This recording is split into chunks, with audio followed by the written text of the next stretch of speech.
శ్రోతలకు నమస్కారం. ఇప్పుడు నేను అరేబియన్ నైట్స్ కథల నుంచి జారజుడి కథలోని రెండవ పిచ్చివాడి కథను చదివి వినిపించబోతున్నాను. ఇంకా కథలోకి వెళ్దాం.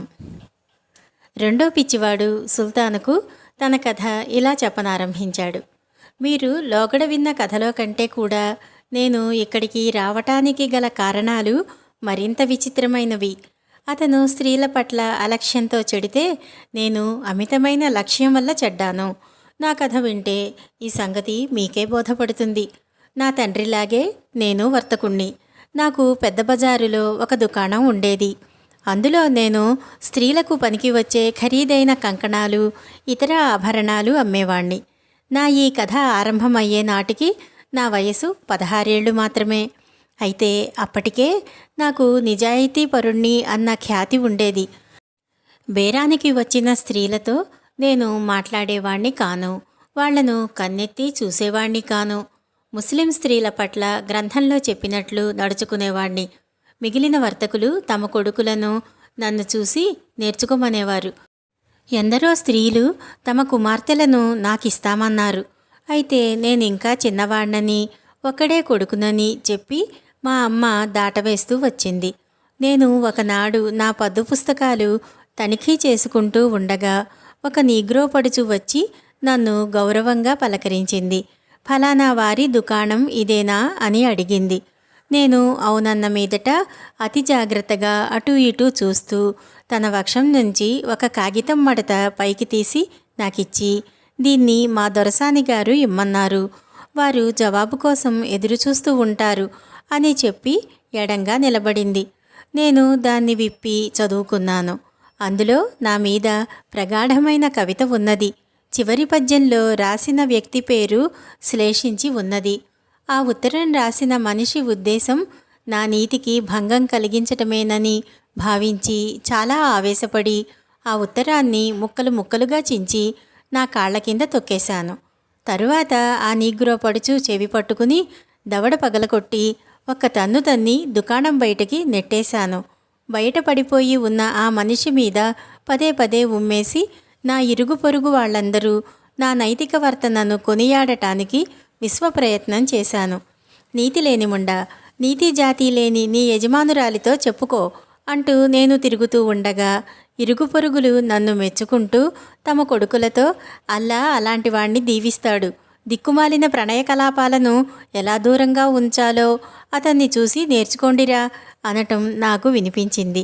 అయ్యల్లారా, ఇది జరిగినది నా 16వ ఏట.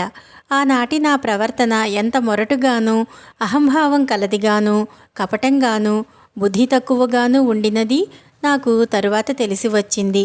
ఆనాటి నా ప్రవర్తనకే ఈనాడు నాకీ సంకెళ్ళు పడ్డాయనుకోవచ్చు. అయితే ఈ సంకెళ్లకు ప్రత్యేకమైన కారణం ఉన్న సంగతి మీకే తెలుస్తుంది. షాబాను వేరు, రంజాను వేరు కదా.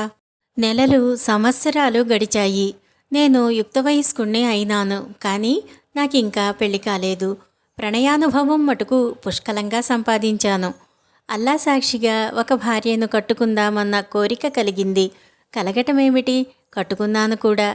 ఒకనాటి అపరాహ్నం ఒక ప్రేమించదగిన అమ్మాయి 5-6 తెల్లబానిసలను వెంట పెట్టుకుని గోళ్లకు గోరింటాకు పెట్టుకుని జుట్టు భుజాల మీద పడుతూ నడ్డి తిప్పుకుంటూ మహారాణిలాగా నా దుకాణంలోకి వచ్చి నన్ను ఆప్యాయంగా పలకరించి, యువకుడా, నీ వద్ద మంచి బంగారు, వెండి ఆభరణాలున్నాయా అని అడిగింది. నేను తగిన విధంగా సమాధానం చెప్పిన మీదట ఆమె నన్ను బంగారు అందెకడియాలు చూపమన్నది. దుకాణంలో ఉన్న వాటిలోకెల్లా బరువైనవి, మంచి పనితనం గలవి తెచ్చి నేను ఆమెకు చూపాను.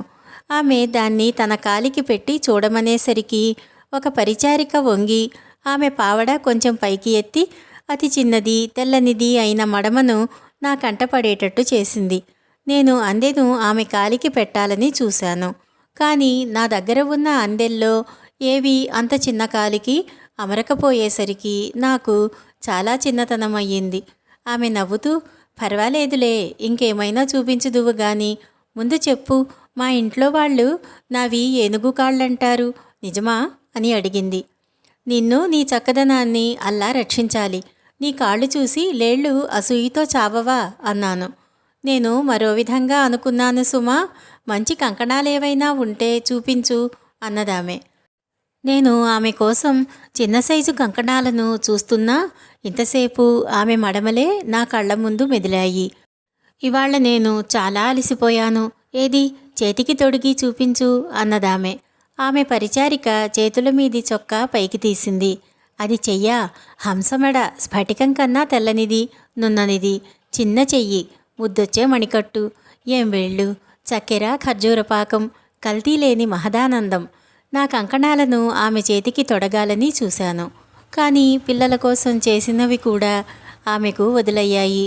వాటితో ఆమె సుకుమారమైన చేతులు ఎక్కడ కందిపోతాయోనని వాటిని తీయబోతూ ఉంటే ఆమె మళ్ళీ నవ్వి, నీకేం కనిపించిందోయ్, నా చేతులు అవిటిగానూ జాలపాదాల్లాగానూ లేవు, నీటిగుర్రం కాళ్లలాగా ఉన్నాయి కదూ అన్నది.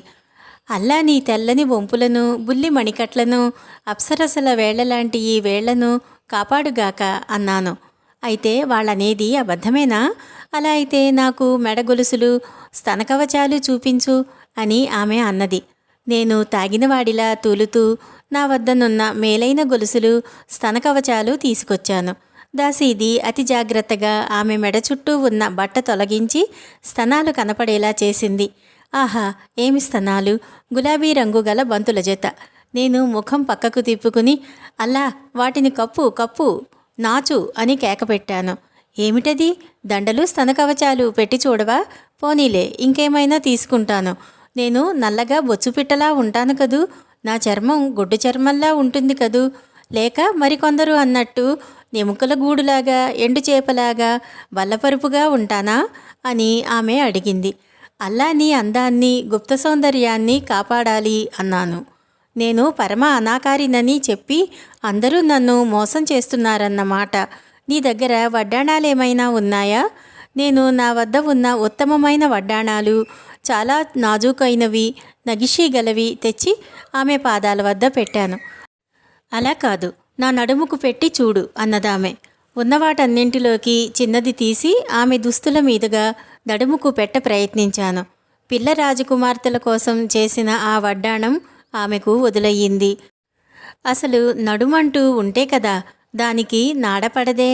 దాన్ని వర్ణించలేక కవిగాడు కలం కింద పెట్టేస్తాడే. దాన్ని చూసి లేత తోటకూర కాడలు అసూయతో కమిలిపోతాయే. ఆమె నడుముకు సరిపడే వడ్డాణం చూపలేక నేను హతాశుణ్ణి అయ్యి ఉండగా ఆమె, నేను అష్టావక్రనని, నాకు వెనక 2 గూనెలు, ముందు 2 గూనెలు ఉన్నాయని, 2 మూపురాల ఒంటెలాగా ఉంటానని అంటారు, నిజమేనా అని అడిగింది. అల్లా నీ నడుమును, నీ ముందు వెనకలను చల్లగా చూడాలి అన్నాను. యువకుడా, నీ మాటలు నాకు ఆశ్చర్యంగా ఉన్నాయి. మా ఇంట్లో నా నడుము గురించి ఎన్నడూ మంచిగా మాట్లాడరు. నీ దగ్గర కర్ణాభరణాలు, పాపటబొట్లు ఉన్నాయేమో అన్నదామె. ఆమె తన ముఖం మీది వల్లెను పైకెత్తింది. ఆమె ముఖం పౌర్ణమి నాటి చంద్రుడిలాగా ఉన్నది.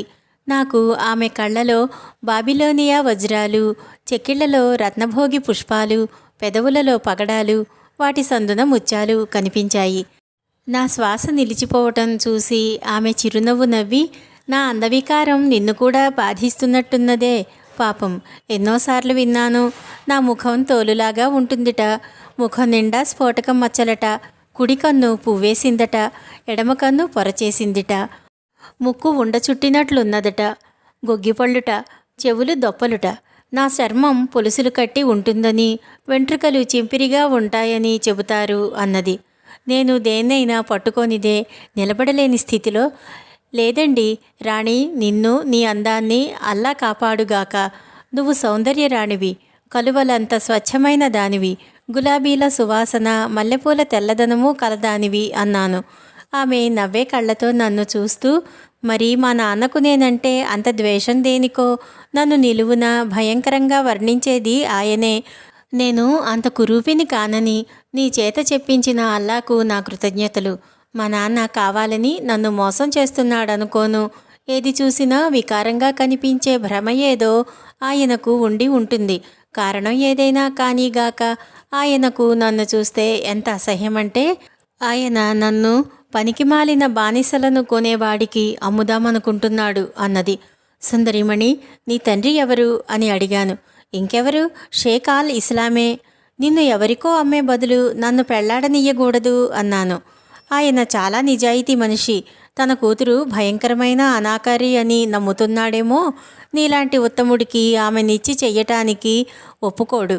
అయినా ప్రయత్నించి చూస్తే నష్టం లేదు. ఆయనను ఒప్పించడానికి ఒక ఉపాయం కూడా చెప్పగలను అని ఒక క్షణం ఆలోచించి ఇలా అన్నది.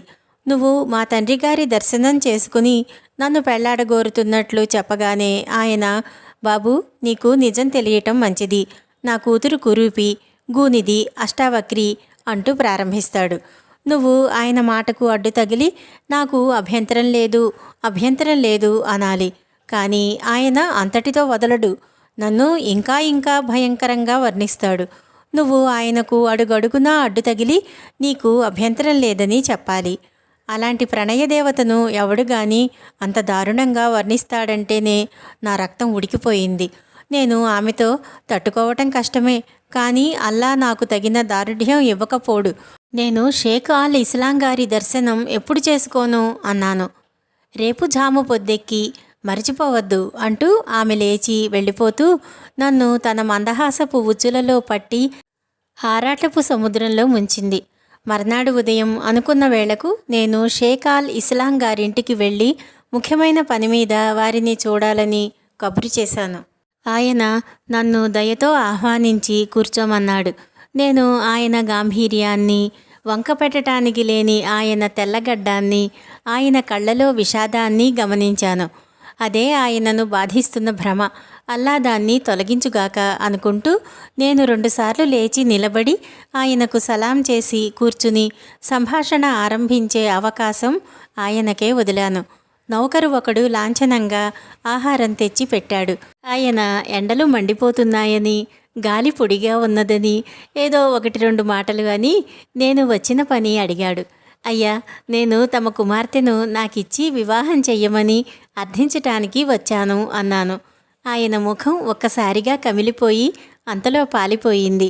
ఆయన చాలాసేపు నేలకేసి చూసి తరువాత తల ఎత్తి ఇలా అన్నాడు. నాయనా, అల్లా నిన్ను సదా కాపాడుతూ సన్మార్గాన నడపాలి. నా కుమార్తె ఎందుకు పనికిరాదు. ఆమెను గురించి చేసేది ఏమీ లేదు. నేను అడ్డు తగిలి నాకు అభ్యంతరం లేదు అన్నాను. ఆమె నీలాంటి దారుఢ్యము, అందము గలవాణ్ణి చేసుకోతగినది కాదు. అగ్నిభయం కారణంగా ఆమె తల్లి నెలలు నిండకముందే ప్రసవించటం చేత ఆమె ఆజన్మ రోగిష్టి అయ్యింది. నువ్వు ఎంత నిటారుగాను అందంగానూ ఉన్నావో ఆమె అంత వక్ర శరీరం కలది, కురూపిను. నేను పెళ్లికి ఎందుకు అభ్యంతరం చెబుతున్నానో నీకు తెలియాలి కనుక ఆమెను వర్ణిస్తాను. కానీ నాకు ఆమె ఆ లోపాలన్నింటితోనూ కావాలి. నాకు అభ్యంతరం లేదు అన్నాను. నా మాట వినిపించుకోకుండా ఆయన తన కుమార్తె అంగవైకల్యాలను పూసగుచ్చినట్టు వర్ణించసాగాడు. అవన్నీ నేను విన్నవే. నేను ఆయనకు అడ్డు తగులుతూ సరే, అలాగే, నాకు సమ్మతమే అంటూ వచ్చాను. చిట్ట చివరకు ఆయన నా దృఢ నిశ్చయం మీద నమ్మకం కుదిరి చేతులు జోడించి నా అంతరాత్మశుద్ధిగా చెప్పవలసినదంతా చెప్పేశాను. నీ అవివేకానికి నువ్వే అనుభవిస్తావు. సవ్యమైన కోరికను నిరాదరణ చెయ్యటం ధర్మవిరుద్ధం. అందుచేత నేను తప్పనిసరిగా సమ్మతిస్తున్నాను అన్నాడు. నేను ఆయన చేతులు ముద్దు పెట్టుకుని ఆ రోజే వివాహం జరిపించవలసిందిగా కోరాను. ఆయన దీర్ఘ నిశ్వాసంతో సరేనన్నాడు. సాక్షుల ఎదుట వివాహపత్రం తయారయ్యింది. నేను నా భార్యను సకలమైన అంగవైకల్యాలతోనూ, దౌర్బల్యాలతోనూ, లోపాలతోనూ, వ్యాధులతోనూ, రుగ్మతలతోనూ, వికారాలతోనూ స్వీకరిస్తున్నట్లు అందులో పేర్కొనబడింది.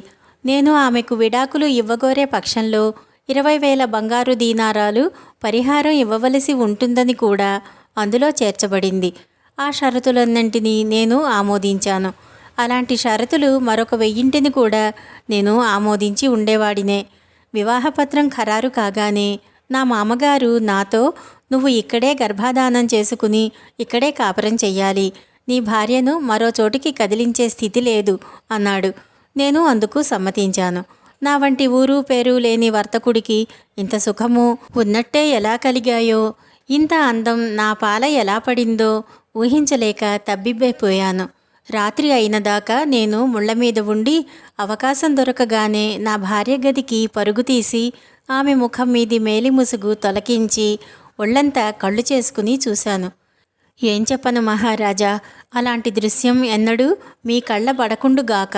నేను చూసిన మనిషిలాంటి వక్రశరీరిని, వికారాకారిని, జుగుప్స కలిగించేది పీడకలల్లో కూడా కానరాదు. ఆ దురాత్మురాలైన సుందరి వర్ణించిన దానికన్నా కూడా ఈమె ఘోరంగా ఉన్నది. ఆమె అంగవైకల్యం వర్ణనాతీతం, భయంకరమైన దిష్టిబొమ్మ. ఆమెను వర్ణించాలంటే వాంతి అవుతుంది. ఆమెలో లేని లోపం లేదు. నేను చటుక్కున మేలిముసుగు జారవిడిచాను.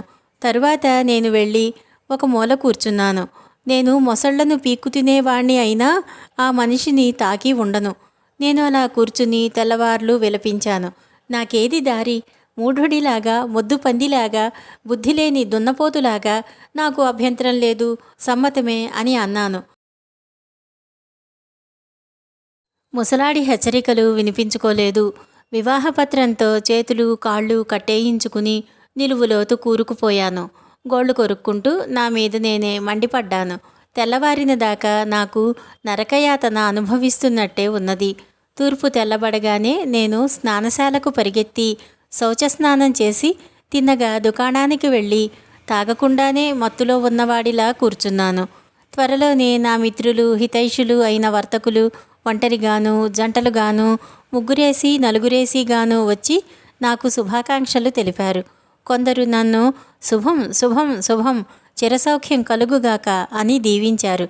మరికొందరు ఎంత పిసినారివి, షర్బతులేవి, మిఠాయి ఏది, హల్వా ఏది, ఈ కొత్త సుఖంలో మేం మిత్రులం నీకు కనిపిస్తామా, సుఖీభవ సుఖీభవ అన్నారు. వాళ్ళు నా మంచి కోరుతున్నది లేక నన్ను వెటకారం చేస్తున్నది తెలియక ఏదో నోటికి వచ్చినది గొణిగాను. మధ్యాహ్నం ప్రార్థనల వేళ అయినదాకా ఏడుపు పర్యంతమవుతూ ఈ బాధను ఎలాగో సహించాను. నా స్నేహితులంతా ప్రార్థనలకు అలా వెళ్ళారో లేదో నన్ను మహానరకంలోకి తోసిన ప్రణయస్వరూపిణి తన బానిసలను వెంట పెట్టుకుని నవ్వుతూ నా దగ్గరికి వచ్చింది. అద్భుతమైన ఆమె సోయగము, వయ్యారము చూసి ప్రార్థనలకు పోతున్న వాళ్ళు గుంపులు గుంపులుగా నిలిచిపోయి ఆమెను చూడసాగారు. అమాయకంగా అర్భకపు పిల్లలాగా ఆమె నా దుకాణంలోకి వచ్చి కూర్చుంటూ, పెళ్ళికొడుక్కు శుభం కలగాలి, శుభం కలగాలి, అల్లా నీ ఆనందాన్ని పరిపూర్ణం చెయ్యాలి, సుఖీభవ సుఖీభవ అన్నది. చేసినది చాలక ఆమె ఇలా అనేసరికి నాకు నిగ్రహం పోయి ఆమెను నోటికొచ్చినట్లు తిట్టేశాను. ఎంగిలిబొచ్చా, సున్నం పెడతా, పాపాత్మురాలా, నువ్వు నాకు కనిపించిన క్షణాన్ని అల్లా శపించుగాక, విడిచేసిన దానా, నీ ఆత్మ నరకానికి ఆహుతి కావాలి. ఆమె ప్రశాంత మందహాసంతో, ఏమిటి నీ వదరుడు, నేను నీ మీద చదివిన పద్యాన్ని, నాను ఇగ్రోబానిస యువతిని, నీ గొప్ప శీలాన్ని మరిచావా అంటూ తన మేలిముసుగు సరిచేసుకుని లేచిపోబోయింది.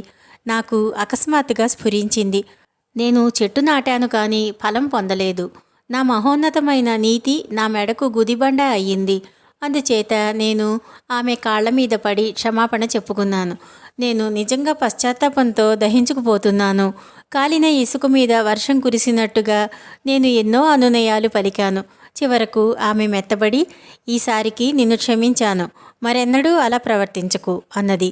నేను ఆమె చెంగు ముద్దు పెట్టుకుని దాన్ని నా ముఖాన కప్పుకుని, నన్ను నువ్వే రక్షించాలి అన్నాను. దాని గురించి ఆలోచించాను. నిన్ను నేనే గోతిలోకి తోశాను, నేనే మళ్ళీ నిన్ను పైకి లాగాలి అన్నదామె చిరునవ్వుతో. త్వరగా త్వరగా అని ఆక్రోశించాను. జాగ్రత్తగా విను, నువ్వు త్వరలోనే ఆ మనిషి నుంచి విమోచన పొందుతావు. కోట దగ్గరికి వెళ్ళి అక్కడ ఉండేవాళ్లను, చిట్కాలమ్మేవాళ్లను, దొంగ వెధవ గారడీగాళ్లను, హాస్యగాళ్లను, నాట్యాలాడేవాళ్లను, తాళ్ల మీద నడిచేవాళ్లను, పాడేవాళ్లను, కోతులను, ఎలుగొడ్లను ఆడించేవాళ్లను, రకరకాల వాద్యాలు వాయించేవాళ్లను కూడగట్టి వాళ్లకు ఇలా ఇలా చెప్పు అంటూ ఆమె నాకు బోధించింది. ఆమె చెప్పిన ఆలోచన ద్వారా నాకు విముక్తి లభించేటట్లు కనిపించింది. నేను ఆమె చెప్పిన ప్రకారమే రకరకాల వాళ్లను పోగు చేసి షేక్ ఆల్ ఇస్లాం ఇంటికి వెళ్ళాను. అక్కడ ఇంటి ముందు తిన్నె మీద మేమిద్దరము షర్బత్తు తాగుతూ కబుర్లు చెప్పుకుంటూ ఉండగా దేవిడీ తలుపులు తోసుకుని అలగా జనం వచ్చి పడ్డారు. ముందు నలుగురు మనుషులు తలకిందులుగా నడుస్తూ వచ్చారు. వాళ్ల వెనక ఇంకో నలుగురు తాటి మీద బొటనవేళ్లతో నడుస్తూ వచ్చారు. వాళ్ల వెనకగా చేతుల మీద పిల్లి మొగ్గలు వేస్తూ మరి నలుగురు వచ్చారు. ఆ తరువాత ఒక పెద్ద గుంపు పాడుతూ ఆడుతూ డప్పులు వాయిస్తూ అరుస్తూ ఈలలు వేస్తూ కోతులతోనూ ఎలుగొడ్లతోనూ బూతుపాటలు పాడుతూ వాద్యాలు వాయిస్తూ కోలాహలంగా వచ్చింది. వాళ్ళందరూ మా చుట్టూ గుమిగూడి ఒక్కసారిగా నిశ్శబ్దంగా ఉండిపోయారు. వాళ్ళ పెద్ద ముందుకు వచ్చి మెట్ల దగ్గర నిలబడి ఆ పోగైన నా బంధుబలగం తరఫున నేను వర్ధిల్లాలని పొలికేక పెట్టాడు. షేక్ ఆల్ ఇస్లాం కంగారుగా నాకేసి తిరిగి ఇదంతా ఏమిటి అని అడిగాడు. వీళ్ళంతా నా బంధువర్గం, మీ కుమార్తెను పెళ్ళాడాను కదా అని వీరందరినీ వదులుకుంటానా చెప్పండి, ఎంత చెడ్డ రక్తం కదా, నదుల పుట్టుక కొండల్లోనే కదా అన్నాను. అలా అయితే అబ్బాయి నీ వివాహం చెల్లదు, అందులో నీ వంశం గురించి అబద్ధం చెప్పావు, నువ్వు షేక్ ఆల్ ఇస్లాం వెంట ఉండతగవు, ఉంటే జనం నీ మొహాన ఊస్తారు. యా అల్లా, నేను నా భార్యను కష్టపడి సంపాదించుకున్నాను, నన్ను ఇరాకుకు రాజును చేసిన ఆమెను వదులుకోను, ఆమె తల వెంట్రుక ఒక్కొక్కటి నాకు 1000 ప్రాణాలతో సమానం అన్నాను. బలాత్కారంగా విడాకులు ఇప్పించటం ధర్మవిరుద్ధమని తెలిసి పాపం ఆ వృద్ధుడు నన్ను అవతలికి తీసుకుపోయి ఎంతగానో ప్రాధేయపడుతూ నా మర్యాద నువ్వు కాపాడితే నీ పరువు అల్లా కాపాడతాడు అన్నాడు. చివరకు నేను ఆయన కోరిక మన్నించి అందరూ వినేటట్లుగా నా భార్యను విడిచిపెడుతున్నానని 3 సార్లు అన్నాను. విడాకులు కోరినది నా మామగారే కనుక నేను పత్రంలో చెప్పిన ప్రకారం పరిహారం ఇచ్చుకునే పని కూడా లేకపోయింది. ముసలాయనతో వస్తానని కూడా చెప్పకుండా నేను పిక్కబలం కొద్దీ నా దుకాణానికి పరిగెత్తి వచ్చాను. నా ప్రణయదేవత ఇంకా అక్కడే ఉన్నది. ఆమె నాకు స్వాగతం చెప్పి అభినందించి మరి మనం ఏకమయ్యేది ఎప్పుడు అని అడిగింది. మీ ఇంట్లోనా నా దుకాణంలోనా అన్నాను. పిచ్చివాడా, ఇలాంటి సందర్భంలో ఆడది చేసుకునేది చాలా ఉంటుంది, మా ఇంటికే పోదాం అన్నదామె. నేను దుకాణానికి తాళం పెట్టి ఆమె బానిసలతో పాటు ఆమె వెంట ఒక గొప్ప భవనానికి వెళ్ళాను. మేము లోపలికి వెళ్ళాక ఆమె 2 కొజ్జాలను పిలిచి నా చేత స్నానం చేయించమన్నది. వాళ్ళు నా చేత స్నానం చేయించి చీనీ అంబరు సువాసనలు పూసి మంచి బట్టలు ధరింపచేసి నన్ను అనేక నడవల గుండా ఒక రహస్యమైన గదికి తీసుకుని పోయారు. అక్కడ నా ప్రియురాలు పట్టుపరుపుల మీద నా కోసం నిరీక్షిస్తూ ఉన్నది. ఆ రాత్రి మాకు అంతులేని మదన క్రీడలతో గడిచిపోయి తెల్లవారింది. మేమిద్దరము ప్రార్థనలు ముగించి స్నానాలు చేసి భోజనాలకు కూర్చున్నప్పుడు ఆమె, నువ్వు మంచి సమర్థుడివి, నిన్ను ఏరుకుని నీకోసం వేచి ఉన్నందుకు నాకు విచారం లేదు, నువ్వు నన్ను పెళ్ళాడగోరుతావా లేక ఇంతటితో వదిలేసి వెళ్ళిపోతావా అన్నది. నన్ను కండలు కోసినా సహిస్తాను కానీ నిన్ను వదలను అన్నాను. అలా అయితే కాజీని పిలిపించాలి అన్నదామె. కాజీ సాక్షులు వచ్చారు, వివాహపత్రం రాశారు. మేము అహోరాత్రాలు మైథున క్రీడలలో మునిగి తేలాం. అలా 30 రోజులు మహామైథునంగా గడిచిపోయాక ఒకసారి నాకు అపరిమితమైన నీరసం వచ్చేసింది. ఇంకా నా వల్ల కాదు అన్నాను. పాపం, నీకు విశ్రాంతి కావాలి, పడుకో అన్నదామె నవ్వుతూ. నాకు వెంటనే స్పృహ తప్పింది. తిరిగి నాకు ఒళ్ళు తెలిసేసరికి ఈ మారిస్తాన్లో గోడకు గొలుసులతో బంధించబడి ఉన్నాను. నేను ఇక్కడ ఎందుకున్నానని అడిగితే ఇక్కడ కాపలా వాళ్ళు నీకు విశ్రాంతి కావాలి అన్నారు. మహారాజా, నేను విశ్రమించాను, తిరిగి పుంజుకున్నాను. తమరు అనుగ్రహించి నన్ను నా ప్రేయసి వద్దకు పంపలేరా? నేను మీకు ఆమె పేరు కానీ హోదా కానీ చెప్పలేను, కానీ నేను చెప్పినదంతా అక్షరాలా నిజం. అల్లా మాత్రమే సర్వజ్ఞుడు. అతని కథ విని సుల్తాన్ మహమ్మద్ చాలా ఆశ్చర్యం పొంది, నిన్ను పిచ్చివాడని ఇక్కడ ఉంచినప్పటికీ నువ్వు నీ కథ చెప్పిన తీరును బట్టి నిన్ను తక్షణం విడుదల చేయగలను. నీ భార్య ఉండే భవనానికి దారి తెలుసునా అని అడిగాడు.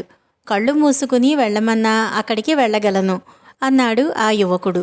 అతని గొలుసులను సుల్తాను స్వయంగా తొలగించి అతన్ని తీసుకుని పోబోతూ ఉండగా మూడో పిచ్చివాడు, అయ్యలారా, నా కథ ఇంకా చిత్రమైనది, వెళ్ళకండి అన్నాడు.